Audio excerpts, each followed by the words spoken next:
Hello, मैं Manoj Kumar, assistant professor chemistry, government college Kota. हमारा atomic structure वाला टॉपिक चल रहा था, जिसके दूसरे भाग में हम क्या कर रहे हैं कि डी ब्रोगली के सत्यापन हेतु डेविसन एवं जर्मर प्रयोग का वर्णन कर रहे हैं। पहले तो आप ये जो डायग्राम है इसे आप बना लेंगे। इस डायग्राम में ध्यान से देखिए, मैं आपको इसको थोड़ा सा ब्रीफ में समझा दूंगा। देखिए, गर्म तार से आपको इलेक्ट्रॉन का उत्सर्जन करना है, पहला काम तो। ये जो तार ले रखा है गर्म तार, यहाँ देखिए गर्म तार कहाँ ले रखा है आपका। इस गर्म तार को आपने क्या किया कि एक तो बैटरी से जोड़ दिया ताकि उसके अंदर गर्माहट उसको गर्म कर सके, और आपने क्या किया इसके अंदर से बिल्कुल सीधा रख के इसको, और एक स्लिट है वो लगा दी, ताकि हमको सारा का सारा इलेक्ट्रॉन न करके केवल एक पुंज निकल पाए, इस हिसाब से स्लिट को रख दिया। गर्म तार उत्सर्जन होना है, स्लिट से प्रभावित कर एक पतले पुंज, इतना ही जगह छोड़ना है कि एक पतला पुंज जो है उसमें से निकल सके। अभी त्वरित इलेक्ट्रॉन पुंज जो आपका है ये क्या होगा, देखो इस पुंज को 40 से 68 वोल्ट तक आवश्यक पत्ती कौन कौन सी आती है। देखिए गर्म तार है, स्लिट लग रही है, स्लिट के अंदर से बिल्कुल बारीक एक इलेक्ट्रॉन पुंज निकल रहा है, और वो सीधा कहाँ टकरा रहा है, निकल क्रिस्टल पर टकरा रहा है। और कितने डिग्री कोण पे से वो विवर्तित होती है इलेक्ट्रॉन की कण, जो पुंज होता है वो होता है 50 डिग्री सेंटीग्रेड। तो आप भी देखिए कि जब इस इलेक्ट्रॉन पुंज को 40 से 68 वोल्ट तक आवेशित पत्तियों से जब किया जाता है, गर्म किया जाता है, तो क्या होता है, इससे एक इलेक्ट्रॉन पुंज निकलता है जो कि निकल क्रिस्टल पर भेजा जाता है। त्वरित इलेक्ट्रॉन से संबंधित तरंगों का लैम्डा एक्स किरणों की रेंज का होता है। बहुत इंपॉर्टेंट बात है, क्योंकि ये जो त्वरित इलेक्ट्रॉन है, त्वरित इलेक्ट्रॉन पुंज से जो इलेक्ट्रॉन निकल रहे हैं, इलेक्ट्रॉन उसमें होते ही, अब इससे जो संबंधित जो तरंगें होती हैं जिनका लैम्डा एक्स किरणों की रेंज का होता है। एक्स किरण की रेंज का मतलब आपकी ये हो गई इलेक्ट्रोमैग्नेटिक वेव्स। अतः ये किरणें निकल क्रिस्टल से थीटा कोण अर्थात पर विवर्तित हो जाती हैं। कितने कोण पर डिटेक्ट होंगी, मतलब विचलित होंगी या विवर्तित होंगी, ये आपका क्या रहता है, डिटेक्टर जो होता है इलेक्ट्रॉन डिटेक्टर से मापा जाता है। इस स्थिति को एक गोलीय स्केल से पढ़ते हैं। इलेक्ट्रॉन तरंग की तीव्रता को भी अलग अलग कण पर इलेक्ट्रॉन डिटेक्टर की सहायता से ज्ञात कर लिया जाता है। इस प्रकार विवर्तन डिजाइन बिल्कुल एक्स किरण के विवर्तन के समान ही होती है। ये आपका डेविसन जर्मर का प्रयोग है। अब इसमें ये बात बहुत इंपॉर्टेंट है कि experimental verification of D Broglie's equation. देखिए नॉर्मल चीज़ ये मैं ऊपर का देख रहा हूँ, सिंपल बात है कि आपकी ऊर्जा का मान जो होता है वो क्या था, हाफ mv²। जो इलेक्ट्रॉन का माना, इसमें इलेक्ट्रॉन का जो आवेश है E v विभव द्वारा त्वरित होता है, और जब गतिज ऊर्जा ev इलेक्ट्रॉन वोल्ट के बराबर होती है, तब क्या होगा, दोनों E को बराबर कर दो आप, अर्थात एक का ev और दूसरे का हाफ mv², दोनों इक्वल हो जाएंगे। E इक्वल टू E, और v² बराबर क्या हो जाएगा, 2ev/m। देखिए ये एक वेग है, एक वेलोसिटी वोल्टेज है। अब यहाँ पे क्या होगा, v जो वेग वाला है वो बराबर क्या हो जाएगा, अंडर के अंदर 2 इलेक्ट्रॉन वोल्ट प्रति मीटर, वो सॉरी मास। v के मान को रखने पर लैम्डा बराबर क्या हो जाएगा, h/2।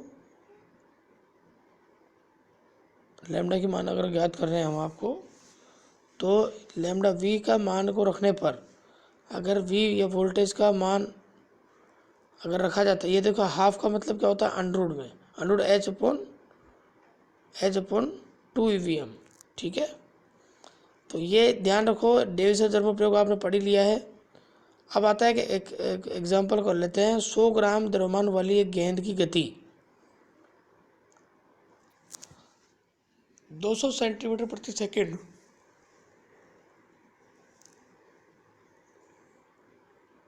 अब बताइए गेंद से संबंधित तरंग दैर्ध्य का मान क्या होगा। आप सभी जानते ही है कि प्रश्न के अनुसार क्या गेंद की गति 200 सेंटीमीटर प्रति सेकंड। क्लियर। तो v बराबर क्या होगा 200 सेंटीमीटर प्रति सेकंड हो गया, अर्थात 2 मीटर प्रति सेकंड हो गया। गेंद का द्रव्यमान जो है m बराबर क्या आएगा 100 ग्राम या 0.1 किलोग्राम माना जा सकता है। भाई इसमें आपका 100/1000 कर दो तो 0.1 किलोग्राम आ गया ना। ये डी ब्रोगली के अनुसार क्या होगा एल लैम्डा बराबर h/mv। एच का मान ये पता ही है हमको, एम का और वी का मान रख दिया तो 3.31 इंटू 10⁻³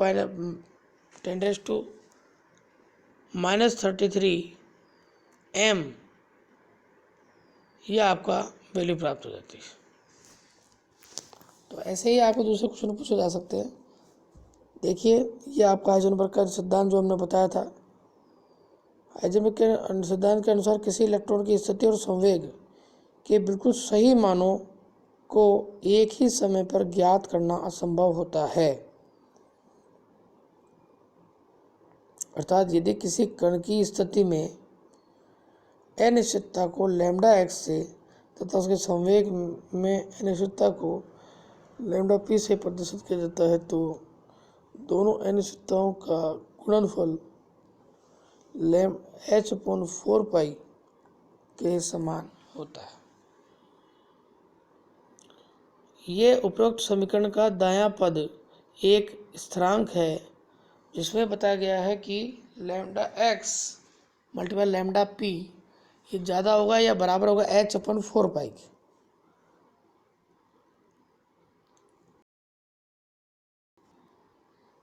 उसके दूसरे जो इक्वेशन है वो भी आपको दिखाई दे रहे हैं।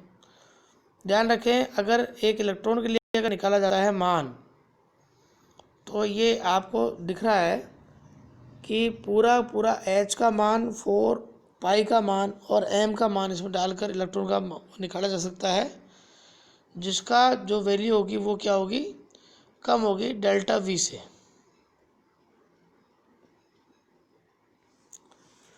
और ये आपका आता है वापस एक न्यूमेरिकल आता है 100 ग्राम द्रव्यमान वाली गोली की वेग की अनिश्चितता। देखो अनिश्चितता का जो प्रतिशतता दे रखी है इसने क्या दे रखी है कि 100 ± 0.01 ये चांसेज है उसके मीटर प्रति सेकंड। तो उसकी स्थिति की अनिश्चितता की गणना कीजिए। मान पुटअप कर दिया और स्थिति की गणना हो जाएगी। आप देख लीजिए वेग में अनिश्चितता पता लगा दी, गोली का द्रव्यमान और गोली के हाइजेनबर्ग के अनिश्चितता सिद्धांत, ये सभी तीनों से फार्मूला लगाने के बाद में पता लगती है। आप देखिए व्याख्या एक्सप्लेनेशन जो व्याख्या है उसको आप ध्यान सुनिए। इलेक्ट्रॉन की स्थिति और वेग को सही से निर्धारित न कर पाना प्रायोगिक तकनीक में कमी या दोष के कारण नहीं है। वस्तु की तरह से प्रकाश की विकिरणें भी परावर्तित होकर हमारी आँखों तक या उपयोग किए जाने वाले उपकरण तक पहुँचती हैं, तभी हमें वह वस्तु दिखाई देती है। यदि देखे जाने वाली वस्तु भारी है तो प्रकाश के फोटोनों की टक्कर से उसकी स्थिति तथा उसकी गति पर कोई प्रभाव नहीं पड़ता। उसकी सही स्थिति व सही गति का एक ही समय में पता चल जाता है। लेकिन इलेक्ट्रॉन जैसे छोटे कण के लिए स्थिति काफ़ी भिन्न होती है। चूँकि इलेक्ट्रॉन स्वयं काफ़ी छोटा होता है अतः देखने के लिए काफ़ी छोटी तरंग दैर्ध्य का विकिरणों का प्रयोग किया जाता है और वो क्या होते हैं उच्च ऊर्जा के होते हैं। इलेक्ट्रॉन की स्थिति व वेग के अध्ययन के लिए उस पर जब हम उच्च ऊर्जा के फोटोन डालते हैं तो उनकी टक्कर से इलेक्ट्रॉन की दिशा, स्थिति व वेग में परिवर्तन जरूर होता है। सही स्थिति ज्ञान करने के यदि प्रयास करें तो इसके लिए अत्यधिक कम तरंग दैर्ध्य के विकिरणों का चयन करना होगा। ये विकिरण इतनी अधिक ऊर्जा के होते हैं कि इलेक्ट्रॉन के वेग के मान में उतनी अधिक अनिश्चितता हो जाती है। ऐसा बोल सकते हैं कि इलेक्ट्रॉन की बिल्कुल सही स्थिति व बिल्कुल सही वेग का एक साथ जो है गणना वो नहीं की जा सकती है, तथा इलेक्ट्रॉन की स्थिति जितनी सही ज्ञात करने का प्रयास कर लें हम, वेग में अनिश्चितता उतनी ही बढ़ जाती है। ठीक है। और ऐसे ही रिवाइस वर्सा भी हो जाता है। यदि वेग ज्ञात करने के लिए अधिक तरंगदैर्ध्य के विकिरण का काम में लेने अगर लिया जाता है तो उससे उसकी स्थिति में उतनी अधिक अनिश्चितता आ जाती है, यानी इलेक्ट्रॉन का वेग सही मान के जितना निकट ज्ञात करने का प्रयत्न किया जाएगा उसकी स्थिति में उतनी अधिक अनिश्चितता बढ़ती जाएगी। देखिए, ये पूरा समझना बहुत ज़रूरी है, क्योंकि अगर ये लैंग्वेज आपने नहीं पढ़ी तो आपको ये पता नहीं चलेगा कि आपका मेन मकसद क्या था। क्या आप वेग और स्थिति की सही एग्जैक्टली लोकेशन पता है या लोकेशन ज्ञात करना संभव हो सकता है, तो यहाँ पे साफ स्थिति स्पष्ट होती है कि एक ही समय पर दोनों का सही एग्जैक्टली पता लगाना असंभव है। अनिश्चितता के सिद्धांत का एक महत्वपूर्ण पहलू यह भी है कि इलेक्ट्रॉन को नाभिक के चारों ओर ऐसे विशेष कक्ष में नहीं जाने दे सकते जैसे सूरज के चारों ओर ग्रहों को दिए जा सकते हैं। अर्थात परमाणु में इलेक्ट्रॉन को यदि किसी विशेष स्थान पर तलाश किया जाए तो आवश्यक नहीं है कि इलेक्ट्रॉन उस स्थान पर उसे मिल सके। यदि इलेक्ट्रॉन की स्थिति के बारे में अनिश्चितता रहती है तो इसी स्थिति को समझने के लिए एक उदाहरण भी लेते हैं हम। और यदि कैसे मान लो किसी आदमी से मिलने जाएं तो उस आदमी के उस स्थान या उस शहर में उस समय नहीं मिले या उस व्यक्ति के मिलने के बारे में अनिश्चितता है, तो हम कैसे कहेंगे कि वो व्यक्ति वहीं मिलेगा। अर्थात किसी इलेक्ट्रॉन को एक निश्चित स्थान पर देने की जगह कई नई उदाहरण अधिक उपयोगी पाई गई है, जिसमें किसी स्थान पर या आयतन में इलेक्ट्रॉन के मिलने की संभावना व्यक्त की जा सकती है, बट इलेक्ट्रॉन के मिलने की प्रायिकता प्रोबेबिलिटी कही जा सकती है, परंतु उसकी स्थिति व संवेग का एक ही समय पर पूर्ण निर्धारण संभव नहीं है, यह अनिश्चित है। अब यह आपको बता दिया जाता है कि ये जितना भी आपने जो पढ़ा था इसका एक बार आप रिवीजन अगर करना चाहें तो देख सकते हैं। ये आपको बताया था experimental verification of de Broglie equation, इसमें पक्का क्वेश्चन आता है। आप इस क्वेश्चन को ध्यान से पढ़ कर समझ के करें। इससे पहले मैंने आपको बताया था कि E बराबर mc² E बराबर h न्यू, तो ये जो आपका डी ब्रोगली मैटर वेव्स का या डी ब्रोगली तरंग दैर्ध्यों का विचार था, ये भी इस पर बन गया है।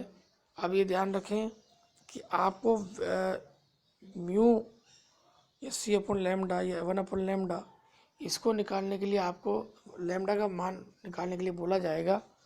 आपको निकालने से पहले इन सभी की वैल्यू पुटअप ध्यान से करनी है, कैलकुलेशन ध्यान से करनी है।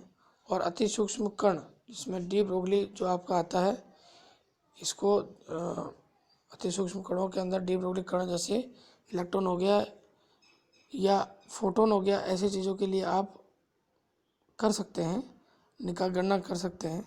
लेकिन आपको दो बातें हमेशा ध्यान रखनी है। एक तो आपको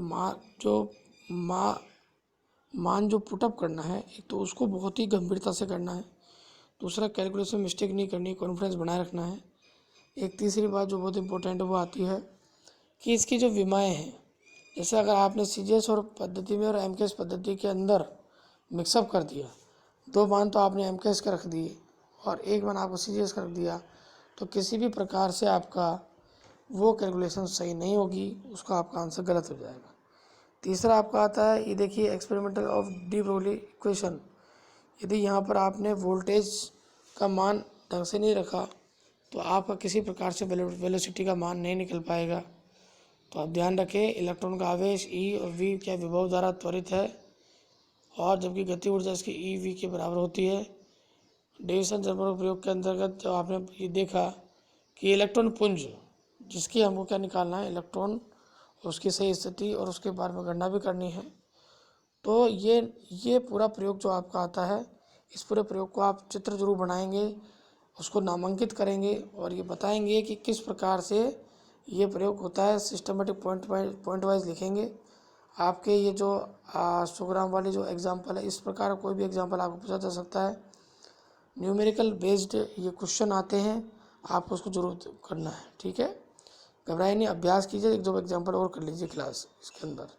ये किताब आपकी CBSE जो आपके आती है CBH की, और एक आती है आपके भागचंदानी की। दोनों में से जो भी आपको लगे कि आसान भाषा में है, उससे भी आप इसको पढ़ सकते हैं। Thank you.